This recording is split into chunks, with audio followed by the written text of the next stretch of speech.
आप सभी का फिर से टीवीएल कोचिंग के इस यूट्यूब पर में बहुत बहुत स्वागत है।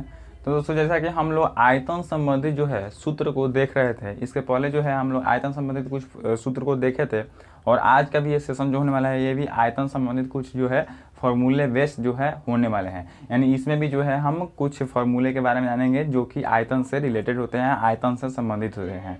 तो आई होप आप इस वीडियो को अंत तक जरूर देखिएगा। और हाँ दोस्तों, चैनल पर नए हैं तो चैनल को सब्सक्राइब करके बेल आइकन को ऑन कर लीजिएगा, क्योंकि ये जो पार्ट होने वाला है ये आयतन संबंधित सूत्र का पार्ट 2 होने वाला है, जिसमें हम लोग शंकु और गोला जो बचा हुआ था आपका, ये शंकु और गोले के बारे में जानेंगे कि उसमें जो है आयतन संबंधित कौन कौन से फॉर्मूले जो है आपसे पूछ लिए जाते हैं, और उससे जो है कंक्लूजन क्या होता है, वो यानी कि उसका होने का कारण क्या होता है, यानी कि जो फार्मूले होते हैं उसका मेन रीजन क्या होता है, उसका वही फार्मूला होने का। ओके, तो आई होप आप इस वीडियो को अंत तक जरूर देखिएगा, क्योंकि ये भी वीडियो आपको आपके एग्जाम के विषय काफ़ी महत्वपूर्ण है। तो चलिए शुरू करते हैं और देखते हैं हमारा फर्स्ट क्या है। तो फर्स्ट पॉइंट जो है शंकु है। तो शंकु के बारे में फर्स्ट ऑफ ऑल हम लोग जान लेते हैं कि शंकु आखिर होता क्या है।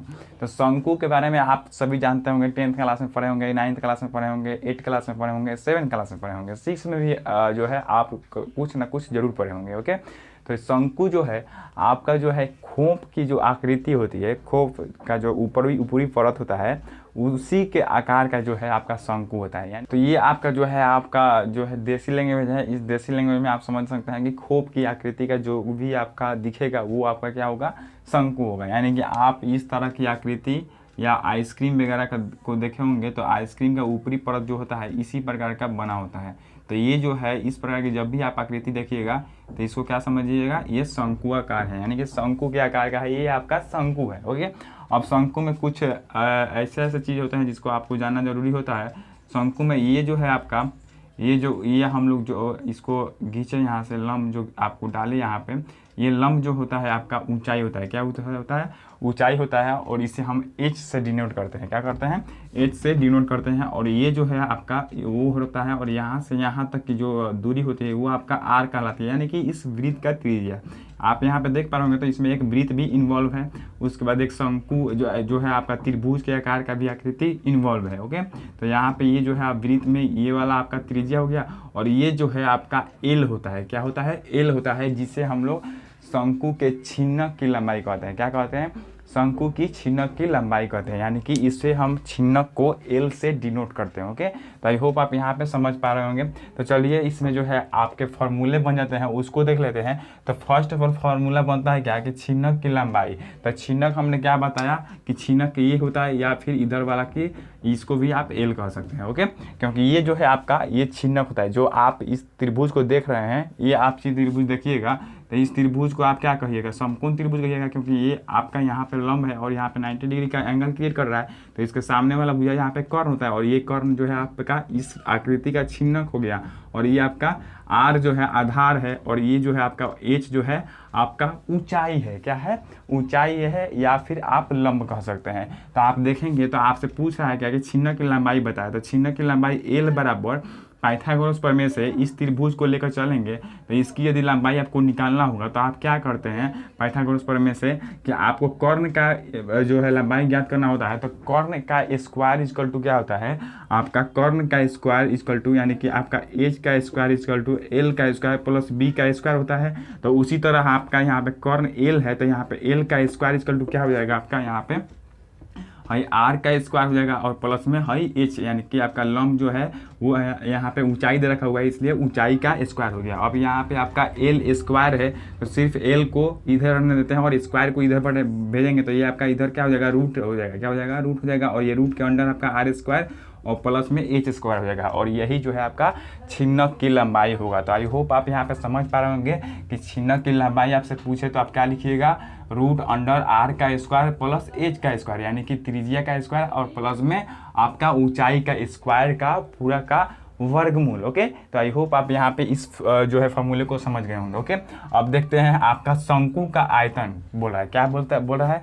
शंकु का आयतन। तो इसको मिटा लेते हैं। तो शंकु का आयतन हम बोलेंगे तो हम जो है शंकु का आयतन 1/3 पाई r स्क्वायर h लिखेंगे। चलिए अब बोलिएगा आपकी सर ठीक है, आपने 1/3 पाई r स्क्वायर लिखा सही है, लेकिन आखिर क्यों लिखा है, इसका रीज़न क्या है, ये तो आपको बताना पड़ेगा। तो चलिए हम इसका रीज़न जो है देखते हैं। तो रीजन ये है कि आप इसको ऐसे ऊपर बढ़ाइएगा, ऐसे ऊपर बढ़ाइएगा और इसको ऐसे ऊपर बढ़ाइएगा, तो जो है आपका यहाँ पे एक बेलन बनेगा। क्या होगा?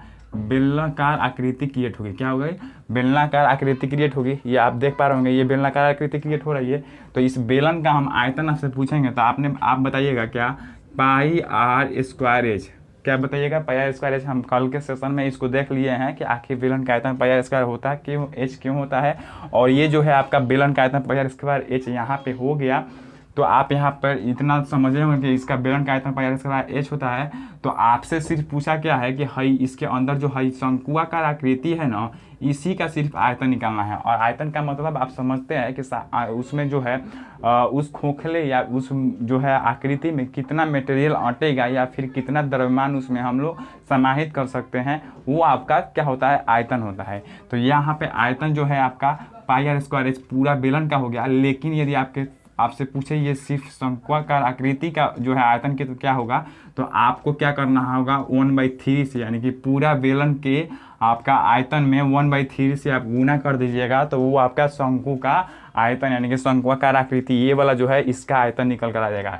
आई होप आप समझ गए होंगे कि यहाँ पे बेलन के पूरे बेलन के आयतन में 1/3 से आप जो है गुना कर दीजिएगा, मल्टीप्लाई कर दीजिएगा, तो जो आएगा वो आपका शंकु का आयतन आएगा। यानी कि आपका पूरा बेलन का आयतन का तीसरा भाग जो होता है, यानी कि पूरे बेलन के आयतन में 3 से भाग कर देंगे, तो जो आएगा वो आपका शंकु का आयतन होगा। तो आई होप आप यहाँ पे समझ गए होंगे। तो 1/3 पाई आर स्क्वायर जो है आपका शंकु का आयतन हो गया। ओके, चलिए अब आगे बढ़ते हैं। तो आगे आपका शंकु का वक्र पृष्ठीय क्षेत्रफल क्या कर रहा है? निकालने के लिए बोल रहा है। तो शंकु का वक्र पृष्ठीय क्षेत्रफल क्या होता है? तो हम बोलेंगे कि सर शंकु का वक्र पृष्ठीय क्षेत्रफल पाई आर एल होता है। क्या होता है? पाई आर एल बोलेंगे। तो आप बोलिएगा चलिए सर ठीक है पाई आर एल होता है, लेकिन क्यों होता है ये आपको तो बताना पड़ेगा। तो हम वहाँ पे हम लोग देख रहे थे, तो बेलन में जो आपका वक्र पृष्ठीय क्षेत्रफल होता था ये वाला और ये वाला, आप वक्र पृष्ठीय क्षेत्रफल का मतलब समझ पा रहे होंगे, क्योंकि हम पहले ही इसके पहले पार्ट 1 में ही जो है वक्र पृष्ठीय क्षेत्रफल संपूर्ण पृष्ठीय क्षेत्रफल के बारे में बता चुके हैं। यानी कि आपका जो है ये शंकुआकार आकृति है, ये शंकुआकार आकृति के चारों तरफ का जो है क्षेत्रफल है, ये वाला क्षेत्रफल जो है इसी को हम लोग वक्र पृष्ठीय क्षेत्रफल कहते हैं। और यही आपको फाइंड आउट करना है। तो इसका जो है आपका वक्र पृष्ठीय क्षेत्रफल पाई आर एल होता है। क्यों? क्योंकि आप यहाँ पे देखिएगा तो ये आपका पाई आर के साथ तो ले ही जा रहा है, यहाँ पे आपका वृत्त के परिधि के साथ तो ले ही जा रहा है, लेकिन कहाँ तक ले जा रहा है? एल छिन्नक की लंबाई तक ही न ले जा रहा है। लेकिन आपको वहाँ पे बेलन में क्या हो रहा था? आप वहाँ पे बेलन में आपका क्या हो रहा था? एच तक, यानी कि ऊंचाई एच तक ले जा रहा था। तो वहाँ पे आपका 2 पाई आर एच होता था। क्या होता था? 2 पाई आर एच वक्र पृष्ठीय क्षेत्रफल होता था। तो आपको ये आश्चर्य होगा कि आप सर 2 पाई आर एच लिखे हैं, ठीक है, लेकिन यहाँ पे पाई आर एल क्यों लिखे हैं? लेकिन आप यहाँ पे देखेंगे तो ये जो शंकु में जो आपका हाइट है वो एल के साथ जो है घटते जा रहा है, तो इसलिए आप एच के जगह पर क्या लेते हैं? एल लेते हैं। तो इसलिए आपका वक्र पृष्ठीय क्षेत्रफल क्या हो जाएगा? पाई आर एल हो जाएगा। और यदि हम इसे एक्स वाई जेड वगैरह कुछ मान कर यदि प्रूव करें तो काफ़ी लंबा जाएगा। हमको सिर्फ आपको यहाँ पे इस सारे सूत्र को याद करा देना है। इसका जो है थोड़ा मेन रीजन यानी कि बेसिक कंसेप्ट क्या है होने का या ना होने का, वो हम यहाँ पे बता रहे हैं। पूरे डीपली में नहीं बता रहे हैं, क्योंकि हमारा यहाँ पे सिर्फ आपको ये रीज़न है बताने का कि आपको ये सारे फॉर्मूले किस तरह याद हो जाए। ओके, तो यहाँ पे आपका 2 पाई आर एच आपका बेलन का वक्र पृष्ठीय क्षेत्रफल हो रहा था, लेकिन आपका शंकु का वक्र पृष्ठीय क्षेत्रफल पाई आर एल हो रहा है, क्योंकि ये एल के साथ घटते क्रम में बढ़ रहा है। और आपका यहाँ पे बेलन में एच यानी कि एच बराबर एरिया में आ रहा था, इसलिए आपका 2 पाई आर एच हो रहा था। तो चलिए आप यहाँ पे जो है शंकु का वक्र पृष्ठीय क्षेत्रफल समझ गए होंगे। तो आगे बढ़ते हैं। तो आगे बढ़ेंगे तो आपको क्या बोल रहा है कि शंकु का संपूर्ण पृष्ठीय क्षेत्रफल। तो संपूर्ण पृष्ठीय क्षेत्रफल आपको बोला जाएगा कि शंकु का संपूर्ण पृष्ठीय क्षेत्रफल आप बताइए। तो आप देखिएगा तो ये आपका शंकु है, तो हम बोलेंगे क्या कि शंकु का संपूर्ण पृष्ठीय क्षेत्रफल जो होता है वो आपका pi R into R plus L होता है। क्या होता है? Pi R into R plus L होता है। आप बोलिएगा ठीक है सर होता है, लेकिन आखिर क्यों होता है वो तो आपको बताना पड़ेगा। तो चलिए उसको हम लोग देख लेते हैं कि आखिर इसका रीजन क्या होता है। तो आप यहाँ पे देखिएगा तो इस वक्र पृष्ठीय क्षेत्रफल यानी कि ये और ये ये वाला जो एरिया है, ये सब सारे एरिया का जो वक्र पृष्ठीय क्षेत्रफल हमने पहले निकाले हैं वो कितना निकाले हैं, आपका पाई आर एल निकाले हैं। लेकिन आपको संपूर्ण में आपका तो ये नीचे वाला भी पृष्ठीय क्षेत्रफल ना हो जाएगा, तो संपूर्ण में ये आपका नीचे वाला किस प्रकार का आकृति है, वृत्त के आकार का आकृति है, तो वृत्त का यहाँ पे आपको क्षेत्रफल ऐड कर लेना होगा। तो आप जब इस नीचे वाला का क्षेत्रफल ऐड कर लेंगे, यानी कि इस वृत्त का क्षेत्रफल पाई आर स्क्वायर जो है ऐड कर लीजिएगा, तो जो आएगा वो आपका इसका संपूर्ण पृष्ठीय क्षेत्रफल आएगा, वो भी किसका, संपूर्ण शंकु के संपूर्ण पृष्ठीय क्षेत्रफल। तो चलिए देख लेते हैं। तो क्या आएगा आपका पाई आर यहाँ पे कॉमन हो जाएगा और यहाँ पे क्या हो जाएगा आपका एल, और यहाँ पे क्या बचेगा आपका आर, यानी pi R into L plus R लिखिए या फिर आर प्लस एल लिखिए, बात एक ही हुआ। ओके, तो यहाँ पे जो है आपका शंकु का संपूर्ण पृष्ठीय क्षेत्रफल pi R into L plus R या आर प्लस एल जो है हो जाएगा। तो आई होप आप इस पूरे जो है सूत्र को समझ गए होंगे और इसमें जो है थोड़ा सा बेसिक जो है कॉन्सेप्ट आपको मालूम चला होगा, जिससे जो है आप इसको लंबे समय तक याद रख सकते हैं। ओके, तो आई होप आपको ये पूरा अच्छा लगा होगा। तो चलिए अब अगले जो है टॉपिक पर बढ़ते हैं और देखते हैं कि गोला, यानी कि इसके बाद जो है आपका गोला बचता है, उसको हम लोग देख लेते हैं।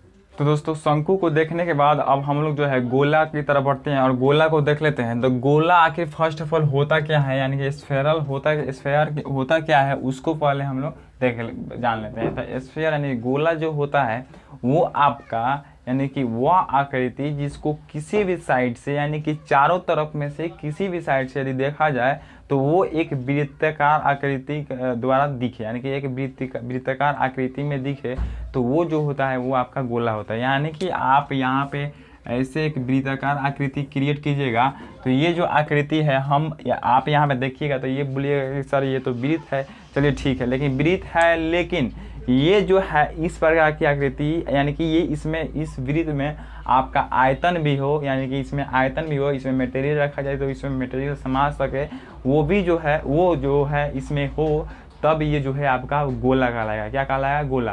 यानी कि गोला वह आकृति होता है जिसको किसी भी साइड से देखने पर वो एक वृत्त के आकार का दिखे। किसके आकार का दिखे, वृत्त के आकार का दिखे, तो वो आपका गोला होता है। क्या होता है, गोला होता है। तो चलिए ये तो हो गया आपका गोला। और गोला में जो होते हैं इसमें एक जो है केंद्रक यानी कि होता है, तो उसको वो मान लेते हैं, और एक त्रिज्या होता है उसको हम लोग क्या मान लेते हैं, आर मान लेते हैं। ओके, और फर्स्ट ऑफ ऑल फार्मूला की बात करेंगे तो फार्मूला जो अब आप स्क्रीन पर देख पा रहे होंगे, फार्मूला आपका फर्स्ट ऑफ ऑल क्या बोल रहा है कि गोला का आयतन, तो गोला का आयतन जो होता है आपका 4/3 पाई आर क्यू होता है। क्या होता है, गोला का आयतन 4/3 पाई आर क्यू होता है। चलिए ठीक है, होता है, लेकिन क्यों होता है इसका रीज़न बताइए। तो इसका भी रीज़न जो है काफ़ी लंबा है, लेकिन यहाँ पे याद करने के मोटिव से देखा जाए तो सिर्फ आप यहाँ पे ये समझिए कि आपका बेलन यदि इसको ऐसे मिला लिया जाए तो ये एक बेलनाकार आकृति में जो है आपका क्रिएट हो जाएगा, यानी कि एक बेलन के समान के रूप में बन जाएगा। और ये बेलन जो होगा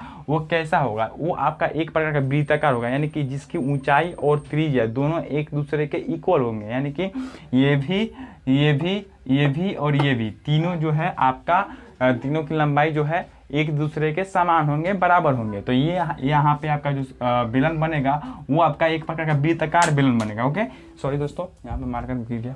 तो बेलन का जो है आपका यहाँ पे एक वृत्ताकार आकृति में बनेगा। तो यहाँ पे जो है आपका ये पूरा बेलन का जो है यदि आप निकालिएगा आयतन, तो पाई आर स्क्वायर एच होता है। लेकिन यहाँ पे आप एच देखिएगा तो एच भी तो आपका आर ही है, तो इसमें आर से गुना कर दीजिएगा तो आर तो क्या हो जाएगा आपका पाई आर क्यू हो जाएगा। और ये जो है इस पूरे जो है बेलन का ये जो है आपका गोला क्या होता है 4/3 गुना होता है। तो 4/3 से जो है मल्टीप्लाई कर दीजिएगा तो जो आएगा वो आपका इस गोला का आयतन आएगा, यानी कि 4/3 पाई आर क्यू जो है आपका इस गोला का आयतन आ जाएगा। तो आई होप आप यहाँ पे समझ गए होंगे। तो चलिए अगले जो है फार्मूले को देख लेते हैं। तो फार्मूला अगला जो है आपका बोला है कि गोला का वक्र पृष्ठीय क्षेत्रफल ज्ञात करें। क्या ज्ञात कीजिए, गोला का वक्र पृष्ठीय क्षेत्रफल। तो वक्र पृष्ठीय क्षेत्रफल का मतलब क्या, और मान लीजिए ये जो है आपका ये जो है आप मानिए कि ये एक गोलाकार आकृति, ये सेब है, लेकिन इस सेब को आप समझिए कि ये पूरा गोल है और ये गोलाकार आकृति का है। तो ये गोलाकार आकृति का है, तो ये आपका एक गोलाकार आकृति, यानी कि एक जिसको इसको जो है चारों तरफ से यदि देखिएगा किसी भी साइड से, तो ये एक वृत्ताकार जो है आकृति की तरह दिखेगा, यानी कि वृत्त की तरह दिखेगा। तो ये जो है आपका एक गोला हो गया, लेकिन इसके अंदर जो मटेरियल है वो आपके इसका आयतन के रूप में है। क्या है? आपके आयतन के रूप में है। तो इसके अंदर जो मटेरियल है वो, लेकिन आपका वक्र पृष्ठीय क्षेत्रफल पूछ रहा है ज्ञात करने के लिए। तो वक्र पृष्ठीय क्षेत्रफल गोला में सिर्फ आपका वक्र पृष्ठीय क्षेत्रफल नहीं होता है, संपूर्ण पृष्ठीय क्षेत्रफल नहीं होता है। क्या होता है? वक्र पृष्ठीय क्षेत्रफल। यदि आपका खोखला गोला हो, यानी कि एक गेंद वगैरह हो, तब आप बोलिएगा कि उसका जो है आप वक्र पृष्ठीय क्षेत्रफल ज्ञात कीजिए। तो उसमें जो है वक्र पृष्ठीय क्षेत्रफल और आपका संपूर्ण पृष्ठीय क्षेत्रफल दोनों होता है, क्योंकि वो खोखला है। लेकिन ये खोखला नहीं है, तो इसमें सिर्फ वक्र पृष्ठीय क्षेत्रफल होगा, यानी कि ये जो सतह जो है, ये सतह का जो है आपका क्षेत्रफल क्या होगा, इसी को हम लोग वक्र पृष्ठीय क्षेत्रफल कहते हैं। क्या कहते हैं? इस जो है सतह का जो आपका क्षेत्रफल निकलेगा वो आपका वक्र पृष्ठीय क्षेत्रफल निकलेगा। तो ये जो है सतह जो है ये क्या निकल रहा है, इसके चारों तरफ का ना निकल रहा है क्षेत्रफल, तो इसका चारों तरफ का क्षेत्रफल निकल रहा है। तो आप बोलिएगा कि सर क्या होता है वक्र पृष्ठीय क्षेत्रफल, तो हम बोलेंगे क्या कि 4 पाई आर स्क्वायर होता है। क्या होता है? 4 पाई आर स्क्वायर होता है। तो वक्र पृष्ठीय क्षेत्रफल जो है आपका 4 पाई आर स्क्वायर होगा। क्या होगा? 4 पाई आर स्क्वायर। चलिए आप बोलिएगा ठीक है, लिख लीजिए वक्र पृष्ठीय क्षेत्रफल 4 पाई आर स्क्वायर। ठीक है, लेकिन क्यों लिखे? तो हमने बताया कि इसलिए लिखे क्योंकि हम अभी बताए हैं कि वक्र पृष्ठीय क्षेत्रफल का मतलब कि इसके चारों तरफ का क्षेत्रफल, यानी कि चारों तरफ मतलब चारों तरफ, यानी कि एक साइड का, ये आप इधर देखिए एक साइड का क्षेत्रफल, ऐसे एक साइड का, तो ये एक वृत्ताकार आकृति का दिख रहा है, तो ये एक वृत्ताकार आकृति का दिख रहा है, तो इसका क्षेत्रफल क्या है? पाई आर स्क्वायर, क्योंकि वृत्त का क्षेत्रफल आपका क्या होता है? पाई आर स्क्वायर होता है। लेकिन चारों तरफ, यानी कि चारों दिशाओं में, तो चारों दिशाओं में क्या हो जाएगा? 4 पाई आर स्क्वायर। तो इसको इस तरह समझिएगा। ओके, तो 4 pi R square is the right answer for इस गोले का वक्र पृष्ठीय क्षेत्रफल के लिए आपका जो फॉर्मूला निकलेगा वो आपका 4 पाई आर स्क्वायर निकलेगा। तो आई होप आप इसको भी ऑब्जर्व कर लिए होंगे, जो है इसको समझ लिए होंगे। ओके, चलिए अब बोल रहा है कि अर्धगोला का आयतन ज्ञात कीजिए। तो अर्धगोला का आयतन की बात हो रहा है, यानी कि आपका ये गोला यदि है, ये पूरा गोला है ऐसे, तो इसको ऐसे काट दीजिए, तो ये आपका ऐसे एक अर्धगोला हो गया। क्या हो गया? अर्धगोला हो गया। ये आपका आर हो गया, त्रिज्या हो गया। ओके, तो यहाँ पे आपका अर्धगोला का बोल रहा है, तो आपका पूर्ण गोला यानी पूरा गोला जो होता है था उसका जो आयतन होता था 4/3 पाई आर क्यू होता था। लेकिन आपका अर्धगोला का पूछ रहा है, तो यदि आप इसमें 2 से भाग कर दीजिएगा तो 2 दूना 4, 2 बार में कैंसिल आउट हो जाएगा, तो जो आएगा वो आपका क्या होगा? अर्धगोला का आयतन, यानी कि 2/3 पाई आर क्यू जो है आपका अर्धगोला का आयतन निकल कर आएगा। 2/3 पाई आर क्यू क्या हो जाएगा? 2/3 पाई आर क्यू। तो इस तरह आप इसको याद रख सकते हैं कि यदि आपका जो है गोला का आयतन जो है 4/3 पाई आर क्यू है, तो आपका अर्धगोला का आयतन जो हो जाएगा क्या हो जाएगा? 2/3 पाई आर क्यू हो जाएगा। ओके, चलिए अगले जो है आपका जो पूछ रहा है कि अर्धगोला का संपूर्ण पृष्ठीय क्षेत्रफल। तो आप अब यहाँ पे देखिएगा, तो अर्धगोला का संपूर्ण पृष्ठीय क्षेत्रफल बोल रहा है। तो अर्धगोला का संपूर्ण पृष्ठीय क्षेत्रफल हम क्या बताएंगे? हम ये बताएंगे कि अर्धगोला का संपूर्ण पृष्ठीय क्षेत्रफल जो होता है, ये तो आपका वक्र पृष्ठीय क्षेत्रफल हुआ। तो वक्र पृष्ठीय क्षेत्रफल का जो आपका फॉर्मूला होता है वो आपका 4 पाई आर स्क्वायर होता है। क्या होता है? 4 पाई आर स्क्वायर। तो ये आधा गोला का वक्र पृष्ठीय क्षेत्रफल कितना हो जाएगा? 4 पाई आर स्क्वायर, और बाटा में क्या कर दीजिएगा? 2 से भाग कर दीजिएगा, तो आधा गोला का वक्र पृष्ठीय क्षेत्रफल, यानी कि आप इस सेव को देख रहे हैं, तो इसको आप यहाँ से काट दीजिएगा। तो इसको काटने के बाद जो है आधा गोला का जो वक्र पृष्ठीय क्षेत्रफल, यानी कि बाहर का जो सतह है उसका क्षेत्रफल जो हो जाएगा वो आपका 4 पाई आर स्क्वायर और बाटा में 2 हो जाएगा। लेकिन आपका संपूर्ण पृष्ठीय क्षेत्रफल चूंकि पूछ रहा है, तो आप यहाँ पे आप देख पा रहे होंगे, ये ऊपर वाला जो सतह जो कटा हुआ है, इसको आप जब काटिएगा यहाँ से, तो ऊपर वाला जो सतह बचेगा वो भी तो एक सतह ही ना है, तो उसका भी क्षेत्रफल जो है इसमें ऐड करना पड़ेगा, तब ना संपूर्ण पृष्ठीय क्षेत्रफल निकलेगा, वो भी अर्धगोला का। तो यदि आप इसका भी क्षेत्रफल इसमें ऐड कर लेते हैं, तो जो आएगा वो आपका अर्धगोला का संपूर्ण पृष्ठीय क्षेत्रफल आएगा। तो ये आपका ऊपर वाला जो कटा हुआ वाला भाग है वो क्या है? आपका वृत्त का क्षेत्रफल है। तो वृत्त का क्षेत्रफल इसमें पाई आर स्क्वायर क्या कर लीजिए? ऐड कर लीजिए। अब यहाँ पे आप कैंसिल आउट कीजिएगा, तो 2 दूना 4 और 2 बार में 2 पाई आर स्क्वायर हो गया, यहाँ पे 2 पाई आर स्क्वायर हो गया, प्लस में आपका पाई आर स्क्वायर है, तो इसको जोड़ दीजिएगा, तो 2 को पाई आर स्क्वायर और 1 को पाई आर स्क्वायर कितना हो जाएगा? 3 पाई आर स्क्वायर हो जाएगा। क्या हो जाएगा? 3 पाई आर स्क्वायर हो जाएगा। और यही जो है आपका गोला का संपूर्ण पृष्ठीय क्षेत्रफल होगा। तो आई होप आप ये यहाँ पे गोला का जो है गोला के बारे में जो भी फॉर्मूले होते हैं वो हमने आपको बता दिया। इसके बाद भी कोई छूटता है तो आप कमेंट बॉक्स में जरूर बोलिएगा, लेकिन इसके बाद जो है इसमें कोई फॉर्मूला वगैरह नहीं छूटता है। ओके, तो आपको ये सेशन कैसा लगा? आई होप, आशा करते हैं कि अच्छा लगा होगा, और अच्छा लगा होगा तो दोस्तों में शेयर कर लीजिएगा और लाइक के बटन को दबाकर, और यदि चैनल पर नए हैं तो सब्सक्राइब करके बेल आइकन को ऑन कर लीजिएगा, ताकि आने वाले हर वीडियो का नोटिफिकेशन सबसे पहले आप तक जाएगा और आप आसानी से हमारे हर वीडियो को देख पाइएगा। तो चलिए मिलते हैं अगले वीडियो में, तब तक के लिए स्वस्थ रहिए, मस्त रहिए, घर पर ही रहिए और इस कोरोना की महामारी में जो है घर पर ही पढ़ाई कीजिए। चलिए, धन्यवाद।